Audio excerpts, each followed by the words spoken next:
Have you accepted yourself for who you are? Are you comfortable in your own skin? That's what we're talking about today.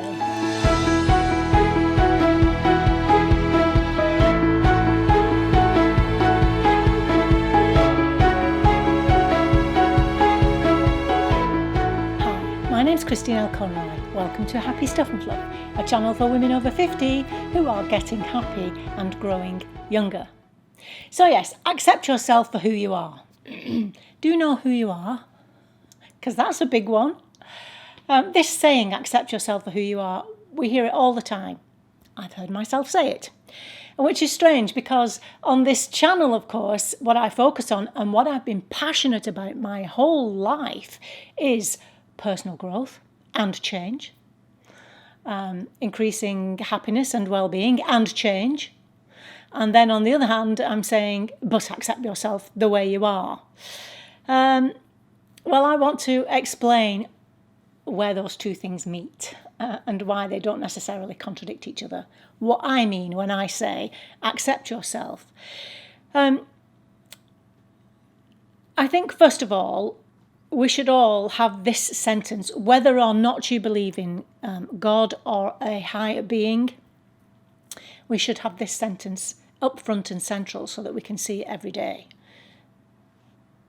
God grant us the serenity to accept the things we cannot change, the courage to change the things we can, and the wisdom to know the difference. I think if we all lived our lives in this way, we'd be a lot better off. But like most of these sayings, easy to say, difficult to do. So let's just think about it then. I mean, people say this to me. If a woman says to me, oh yes, I've accepted myself for who I am and I'm perfectly comfortable in my own skin, I'm a little bit suspicious. I think, have I finally met the perfect human being here? And of course the answer is no, because we are all flawed. As human beings, we are flawed. Believe it or not, I have flaws. I'll talk about one before the end of the film. We all have flaws. I've said this word before and it's delicious. I love the word. You are flawsome.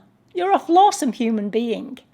So, you have flaws. Now, the thing is, are you aware of them? That's the first thing. Become aware of these flaws and then decide what you want to do with them. Where accepting yourself comes in for me is becoming aware of these flaws and understanding that they are perfectly normal. It is normal to have flaws. Do not beat yourself up about it. Accept that you are not a perfect human being. That's the acceptance I'm telling you, suggesting to you. That's what I'm suggesting to you.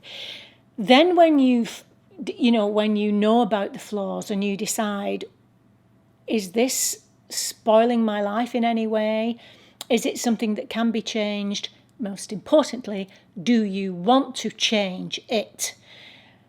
And then change it. Now, we know that you can change. Neuroscience tells us that the brain can change. You can create new habits. You can live a different way. You do need courage to do it because, it takes courage to step out of your comfort zone.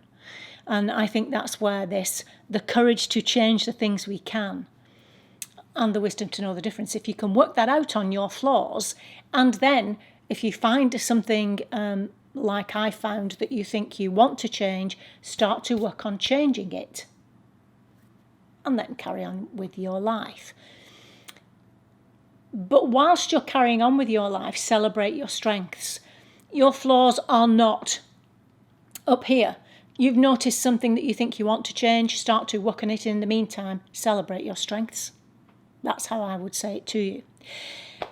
My flaw, something that I'm working on because I do want to change it. I have had, still, it is taking work, a tendency to speak before I think. So a thought that comes into my mind comes straight out of my mouth without me giving consideration to that thought. And I'm working on that because it's got me into trouble on more than one occasion. in the past. So I'm aware that I need to change it, and I am working on it. Very often I end up saying the same thing as the original thought before I've given it consideration. However, at least I have given myself the time to think about it before I say it. So that's something that I feel I became aware of and felt that it was upsetting the way I want to show up in the world. And so I felt I needed that to be changed. And as I say, I'm working on that. So that's where self-acceptance comes into it. Now self-compassion comes into it now, because, as I say, once you've realised there is something you would like to change, then and understand, oh my God, don't think to yourself, I'm such a horrible person because I have this thing. Understand that it's normal to have flaws.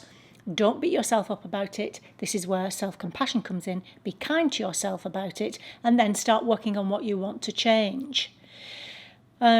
So it's accepting yourself regardless of the flaws. And then if you do have any kind of imperfection that you want to change, having the courage to actually start working on them and change them. If you can't change them, then you've got to manage them. So celebrate your strengths, manage your weaknesses, give yourself compassion, and change the things that you want to change. That's where I'm coming from. I hope all that makes sense. This thing about accepting the things that you cannot change, I'm going to be talking about in the next few videos. I'm going to do a series on this, because since the video on feeling invisible after 50, I've had conversations with women who very openly and honestly have said they cannot accept getting older, and 50 seems to be this benchmark for that. Of course, we are getting older and we are aging, and there is nothing we can do about that. This is something we have to accept. I'm going to talk about this, about the fear of aging, about aging stereotypes, about all the things that we need to change in that sense in a series of videos. So if you have any issues surrounding that at all, please drop them in the comments box or send me an email, and I will include your particular issue in one of the videos so that I can openly talk about it to you. But in the meantime, that's what I mean by accepting yourself. You are a flawsome human being. And on that note, I'll say stay safe. I'll see you next time. And until then, remember that on the Happy Stuff and Fluff, we're getting happy and growing younger. And I'll see you next time. Bye-bye.